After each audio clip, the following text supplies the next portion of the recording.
읽은 이 말씀에 의지해서 예수님의 유일성이라는 제목으로 하나님의 말씀을 전하겠습니다. 오늘 본문은 예수님이 구원자로서 첫 발걸음을 내디디시는 아주 중요한 장면입니다. 여기엔 엄청난 메시지가 담겨 있습니다. 그것은 바로 예수님만이 우리의 유일한 구원자라는 선포라는 것입니다. 이 마태복음 오늘 본문이 기록될 당시에는 성도들은 아주 혹독한 두 가지 박해를 겪고 있었습니다. 첫째는 유대교의 박해였습니다. 유대교인들은 예수님이 하나님이라는 사실을 인정하지 않았습니다. 그래서 예수를 믿는 자들을 회당에서 쫓아내고 이단이라고 조롱하며 끈질기게 핍박했다는 것입니다. 둘째는 로마 제국의 박해였습니다.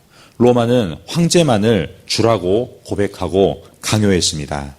그러므로 예수는 주이시다라는 이 고백은 바로 그리스도인들을 반역자로 만드는 그 고백이었다는 것입니다. 많은 성도들이 예수는 나의 주님이라는 고백 때문에 체포되고 고문받고 그리고 죽임당했습니다.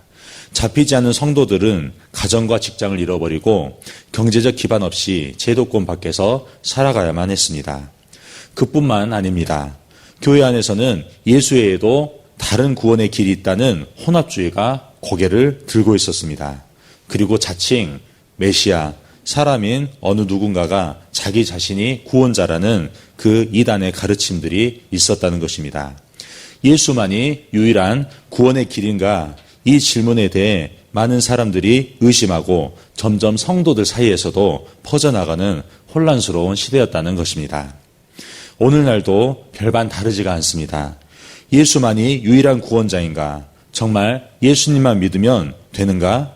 이런 의심을 조장하는 사상과 이론과 이단이 여전히 오늘날을 살아가는 우리 사회에서도 여전히 넘쳐난다는 것입니다. 다원주의와 인본주의 그리고 상대주의가 교회 안팎에서 예수만이 구원자이다. 예수만이 주님이시다. 이 진리를 계속해서 흔들고 있다는 것입니다. 그러나 오늘 성경은 분명하고 단호하게 선포합니다. 예수님은 하나님이시며 유일한 구원자이시다라고 선포한다는 것입니다. 오늘 13절을 보시면 예수님께서 요단강으로 오셔서 요한에게 세례를 받으시려고 합니다. 그리고 세례 요한은 깜짝 놀라며 예수님을 말립니다. 14절 말씀입니다. 요한이 말려 이르되 내가 당신에게서 세례를 받아야 할 터인데 당신이 내게로 오시나이까. 어떻게 죄 없는 분이시 우리 예수께서 죄인들이 받는 세례를 받으시려 하는 것입니까? 가당치도 않습니다. 도리어 죄인인 우리가 당신에게 세례를 받아야 되지 않겠습니까? 라고 질문하는 것입니다. 여기서 우리는 의문이 생깁니다. 왜 예수님께서는 죄가 없으심에도 불구하고 요한에게 세례를 요청하셨습니까? 그 이유를 예수님께서는 15절에서 직접 이렇게 말씀하십니다. 예수께서 대답하여 이르시되 이제 허락하라. 우리가 이와 같이 하여 모든 일을 이루는 것이 합당하니라 하시니 이에 요한이 허락하는지라 라고 말씀합니다. 예수께서는 세례 요한에게 모든 의를 이루기 위해서라고 이야기했다는 것입니다. 여기서 의는 단순히 도덕적인 발음이 아닙니다. 죄인을 구원하시려는 하나님의 거룩한 뜻, 곧 하나님의 구원 계획을 말하는 것입니다. 예수님은 하나님의 구원 계획을 온전하게 이루시기 위해서 죄인들과 자신을 동일시하기 위해 죄인들이 받는 세례를 받으신 것입니다. 이것은 단순한 종교적 의식이 아닙니다.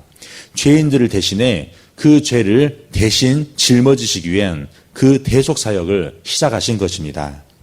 이 행위는 구약의 속죄 제사와도 깊은 연결되어 있습니다. 레위기 1장 4절 말씀입니다. 그가 번제물의 머리에 안수할지니 그것을 기쁘게 받으심이 되며 그를 위하여 속죄가 될 것이라 라고 말씀합니다. 구약의 속죄 제사에서는 죄인은 흠없는 짐승의 머리에 손을 얹어 자신의 죄를 전가시킵니다. 그리고 죄를 전가받은 그 짐승은 죄인의 죄를 짊어지고 대신 죽임을 당했습니다. 예수님의 세례도 구약의 속죄 제사 구조와 동일하게 따릅니다. 세례 요한은 죄인들을 대표하여 예수님의 머리에 손을 얹어 세례를 행했습니다.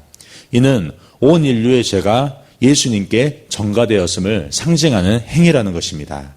그래서 요한은 예수님을 보며 이렇게 선포하였습니다. 요한복음 1장 29절입니다. 이튿날 요한이 예수께서 자기의 나오심을 보고 이르되 보라 세상 죄를 지고 가는 하나님의 어린 양이로다 라고 이야기합니다. 예수님은 세상 죄를 지고 가는 하나님의 어린 양이셨습니다. 그러므로 예수님의 세례는 단순한 종교의식이 아닙니다. 대속사역의 실질적인 출발이고 이 대속사역은 십자가의 완성으로 나아가게 됩니다. 그래서 요한일서는 이렇게 말씀합니다. 요한일서 5장 6절 말씀입니다. 이는 물과 피로 오신 이시니 곧 예수 그리스도시라.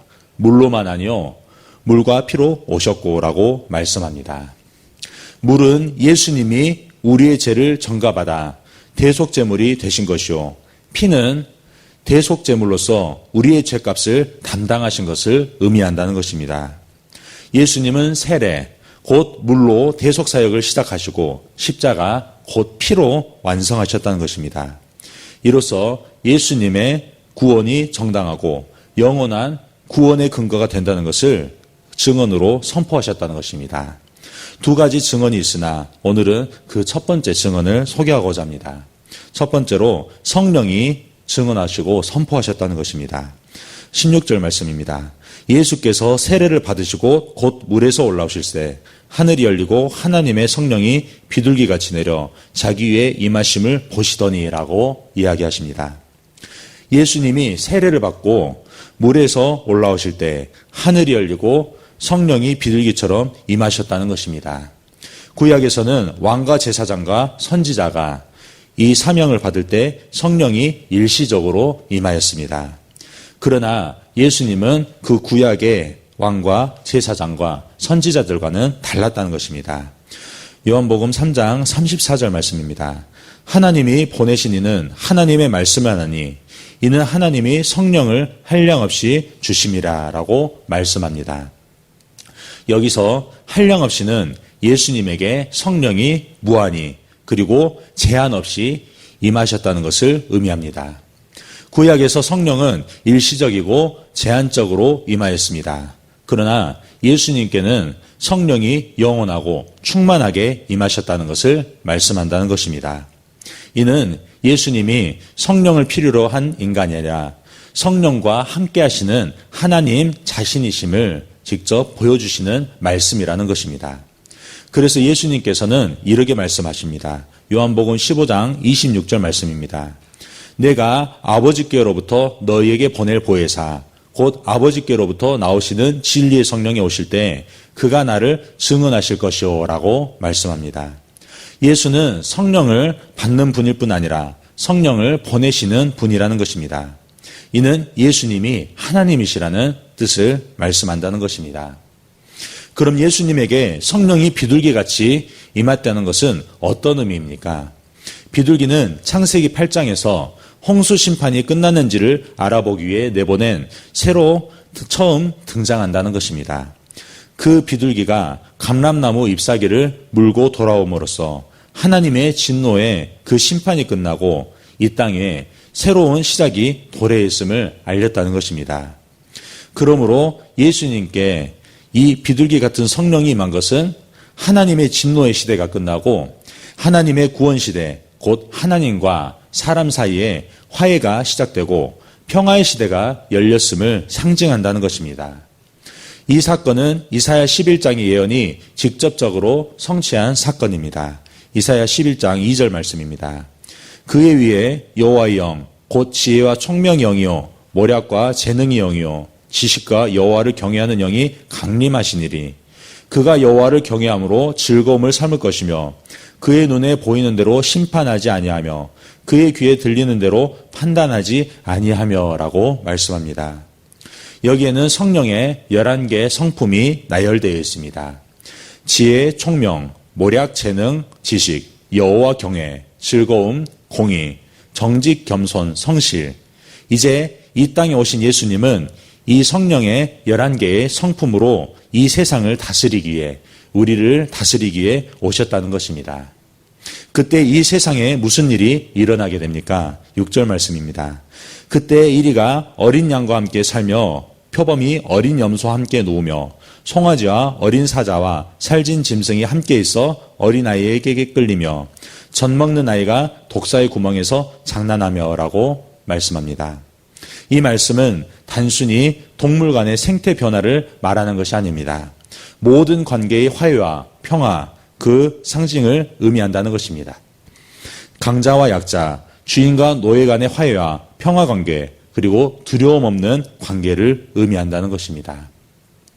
오늘날을 살아가는 우리는 이 화해와 평화의 관계에서 예수님의 그 성품을 따라야 된다는 것입니다.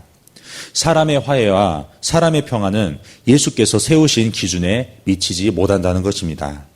구조적으로 발생하는 약자에 대한 호의나 그리고 배려에는 손을 대지 못한다는 것입니다. 결국 강자들 간의 합의로 끝나게 마련이라는 것입니다.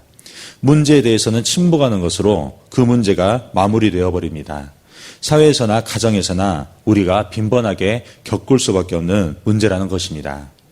그러나 예수께서 세우신 기준에 따라 예수님의 성품의 통치에 따라 행동한다면 우리에게는 명확한 경계가 주어집니다. 누구에게든지 잘못된 것은 잘못되었다고 분명히 말할 수 있다는 것입니다. 우리가 사랑하는 가족을 예로 들자면 예수님을 더 사랑한다는 것을 보면 무엇을 의미한다는 것입니까? 그것은 옳고 그름의 문제에 있어서 가족이 아니라 예수님의 편에 선다는 것입니다. 곧 진리의 편, 예수님의 편, 성령의 성품을 따른다는 것입니다. 그러다 보면 때로는 사랑하는 자들을 반대하고 불화가 생길 수도 있습니다. 그러나 이렇게 사랑하는 자들로 하여금 그릇된 것을 깨우치게 하고 진리를 소개한다면 그것이 진정 그들을 위한 행동이라는 것입니다. 예수님을 가장 사랑한다는 것이 결국 우리 가족과 이웃을 진정 사랑하는 길이라는 것입니다. 오늘 하루를 살아갈 때도 이 예수님의 성품의 통치를 의지하시길 바랍니다. 나를 죽도록 사랑하시는 예수 안에는 산다는 것이 무엇인지를 그 예수님의 성품을 통해 경험하며 살아가는 오늘 하루가 되시기를 주님의 이름으로 축복합니다. 아멘. 우리 함께 기도하겠습니다. 오늘 새벽에 주신 말씀을 묵상하면서 기도하시기 바랍니다. 용복마을을 위해서 기도할 때 마을장님과 순장님과 순원분들을 위해서 기도하시기 바랍니다. 성도님들을 위해서 기도할 때 가정과 직장, 부부관계와 부모관계, 자녀관계를 위해서도 기도하시기 바랍니다. 필리핀 단기선교와 청청 여름 캠프를 위해서 기도합니다. 단기선교와 캠프를 통해 주님과 함께 은혜의 복음을 증거하는 일을 경험하도록 함께 기도하시기 바랍니다. 담임 목사님의 가정과 건강과 성령 충만을 위해 사모님과 자녀들을 위해서 기도할 때 성령님의 음성에 민감하여 항상 주님과 동행하는 삶을 살아가도록 기도하시기 바랍니다. 대통령과 나라와 민족을 위해서 해외 선교하시는 임순택 선교사님, 튀르키예에서 사역하십니다. 농어촌 선교 및 도시개척 이기룡 목사님, 견면중앙교회에서 심호하십니다. 광신대학교를 위해서 기도할 때 교회들을 광신대학교 교회에 기도하며 후원하도록 함께 기도하겠습니다. 사랑이 많으신 하나님 아버지 감사합니다. 하나님이 우리 땅에 독생자 예수 그리스도를 보내셨습니다.